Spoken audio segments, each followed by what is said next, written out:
بسم اللہ الرحمن الرحیم۔ آج کی اس مجلس میں ہم ایک ایسے صحابیہ کا ذکر کریں گے جن کے وجود سے اللہ تبارک و تعالی نے اس امت کو بڑی سہولت عطا فرمائی۔ جب یہ میدان کارزار میں اترتی تھی تو دشمنوں کے چھکے چھڑوا دیا کرتی تھی۔ ان کے مارکے رومیوں کے ساتھ مشہور ہیں۔ قدیم الاسلام ہے، رسول پاک صلی اللہ علیہ وسلم کی محبت، اتباع، جان نثاری ان کے رگ و ریشے میں سمائی ہوئی تھی۔ میری مراد اس سے سیدہ خولہ بنت ثعلبہ رضی اللہ تعالی عنہ ہے۔ ان کی شوہر اوس بن صامت رضی اللہ تعالی عنہ، آپس میں ان کی پہلے سے رشتہ داریاں تھی، لیکن قدرت نے ان کو نکاح کے بندھن میں بھی باندھ دیا اور منسلک کر دیا۔ زندگی، گھریلو زندگی انسان کی چلتی رہتی ہے، چھوٹی موٹی چیزیں ہوتی رہتی ہیں، لیکن جہاں ایسا ہو کہ خامد کی عمر زیادہ ہو اور بیوی کی عمر کم ہو تو بسا اوقات مرد ضبط اور تحمل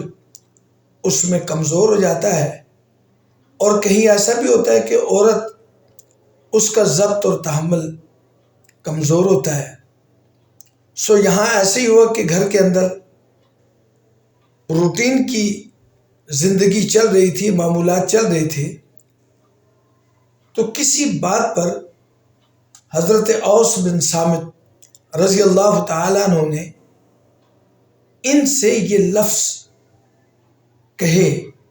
کہ تمہاری پیٹھ میری ماں جیسی ہے۔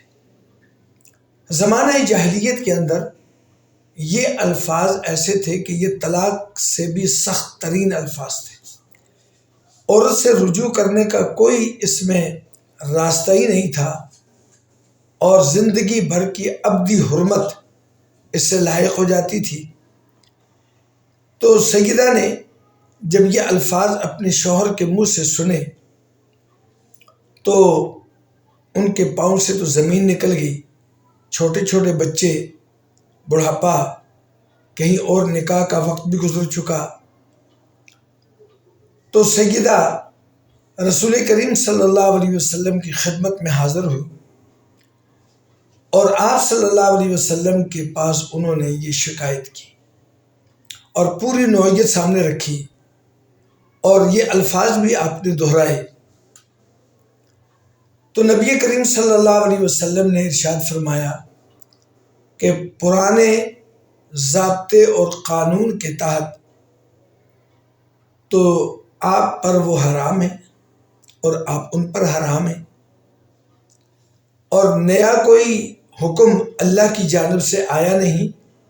اور میں اپنی طرف سے تو کچھ کہہ نہیں سکتا، لہٰذا جب تک کوئی نیا حکم نہیں آتا تو وہ پرانے ہی طریقے پر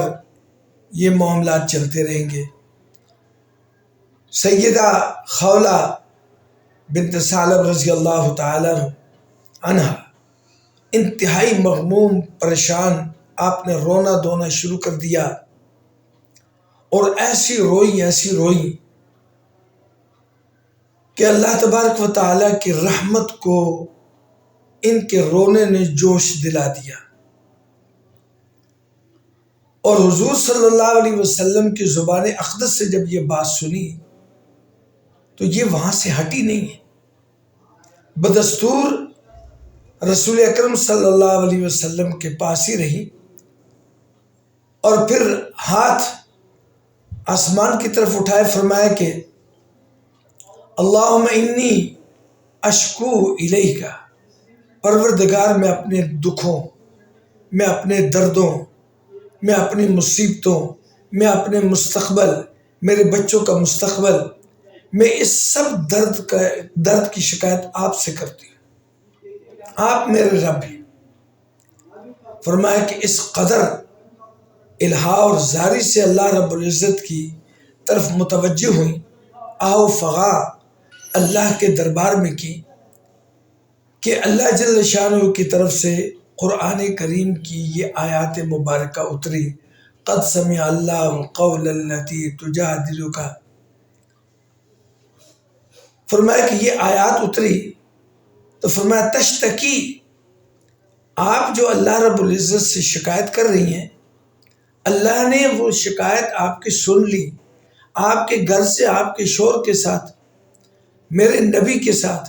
جو گفتگو ہوئی، آپ کا دکھ، آپ کا درد، آپ کی کڑن،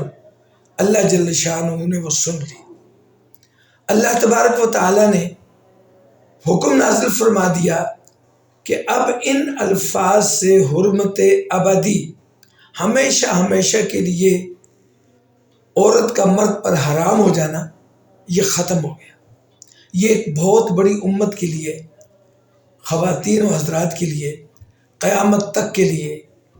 یہ ایک خوشخبری تھی، اور اس کا سبب سیدہ حضرت خولہ بنت ثعلبہ رضی اللہ تعالی عنہا کو اس کا کریڈٹ اور سبب گنا جاتا ہے۔ اور وہ زہار کیا ہے؟ آج بھی ہم اپنے گھروں میں، معاشرے میں دیکھیں کہ گھروں کے اندر معمولی معمولی بات پر استعارے، اشارے، کنایے سے وہ الفاظ استعمال کیے جاتے ہیں جن سے طلاق ہو جاتی ہے، اور پھر اسی طریقے سے بدستور زندگی گزرتی رہتی ہے، اور اس کو وہ طلاق سمجھتی نہیں ہے۔ زہار کا یہ حکم اب بھی ایک نہ ایک شکل میں موجود ہے۔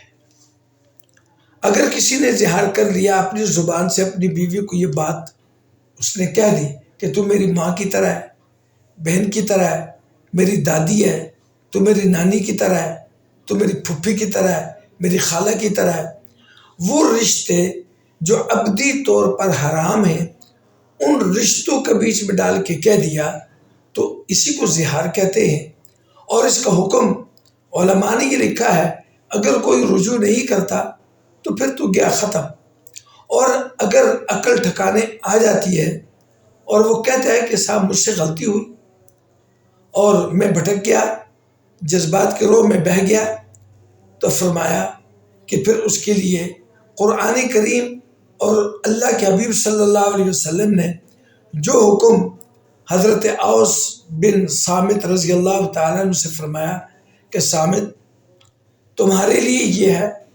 یا تو آپ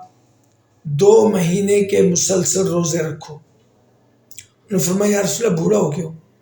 دن میں 3-4 مرتبہ تو کھانا کھانا پڑتا ہے، تو میں کہاں اس کو برداشت کر سکتا ہوں۔ فرمایا کہ اچھا دوسری صورت تمہارے لیے یہ ہے، یعنی پوری امت کے لیے اب یہ ہے کہ ایک غلام یا لونڈی آزاد کر دو۔ فرمایا اللہ کے رسول مالی استحکام ہی نہیں ہے، کہاں سے لاؤں اتنا۔ پھر تیسری بات رسول کریم صلی اللہ علیہ وسلم نے فرمائی کہ اچھا 60 مساکین کو 2 وقت کا پیٹ بھر کے کھانا کھلا دو۔ انہوں نے فرمایا کہ یا رسول اللہ یہ بھی نہیں ہے میرے پاس، تو نبی پاک صلی اللہ علیہ وسلم، نبی رحمت، امام الانبیاء، فرمانے لگے اچھا اس کا آدھا تو میں دیتا ہوں۔ پھر آپ کی اہلیہ حضرت خولہ بنت ثعلبہ رضی اللہ تعالیٰ عنہ نے فرمایا یا رسول اللہ اس کا ایک حصہ میں بھی ادا کروں گی، کچھ اور صحابہ نے بھی دیا۔ تو اس طرح ان کا یہ زہار والا معاملہ اور یہ غیر محتاط جو الفاظ ادا فرما دیے تھے، جن کا حکم ابھی اترا نہیں تھا اور جن پر عمل زمانہ جاہلیت کے ضابطے اور قانونی پر ہوتا چلا جا رہا تھا، وہ معاملہ آسان ہو گیا ساری امت کے لیے۔ اس سے بتلانا یہ بھی مقصود ہے کہ ہمارے گھروں کے اندر ہماری بیٹیاں، ہماری مائیں، ہماری بہنیں، وہ اپنے شوہروں کو اس حد تک نہ پہنچائیں جس سے ان کی زبان سے نامناسب الفاظ، خاص کر یہ طلاق سے ملتے جلتے اشارے، کنایے یا صراحتاً